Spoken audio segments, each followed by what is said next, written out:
Gusto mo bang makaiwas sa tukso dito sa TikTok? Makinig ka kay Master Loyan. Lahat nag-uumpisa sa palitan ng komento. Anong kailangan gawin mo? Huwag ka na magkomento. Kung gusto mong suportahan, pusuan mo na lang. Pero kung hindi mo mapigilan ang sarili mo sa pagkukomento, emoji, hanggang emoji ka lang. Pero 2 emoji ang kailangan mong tandaan na huwag gagamitin. Yung crying sad emoji at saka yung big heart. Maniwala ka sa akin dahil ang babae, abnormal yan pag mahal ka. Papatulan niya yan at sigurado pag nakita niya yan, mag-aaway kayo. Pati sa pagpa-follow, kailangan mag-ingat ka. Pag nararamdaman mo kursunada mo isang babae, wag mo na ituloy dahil magkakaproblema ka.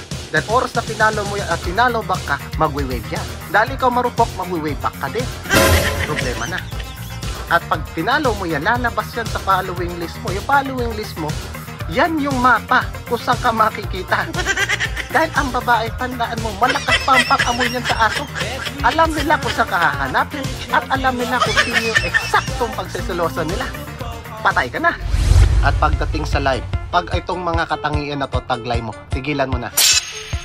Maboka ka, magaling ka makahalubilo sa tao, komedyante, magaling magpayo, nasa alanganin ka.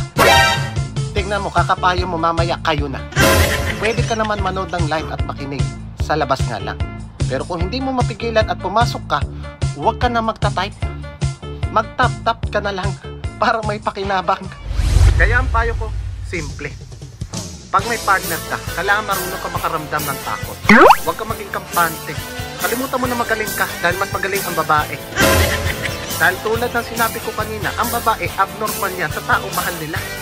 Kita mo, kahit walang takot, napakagaling pa mag-imbestiga sa NBI.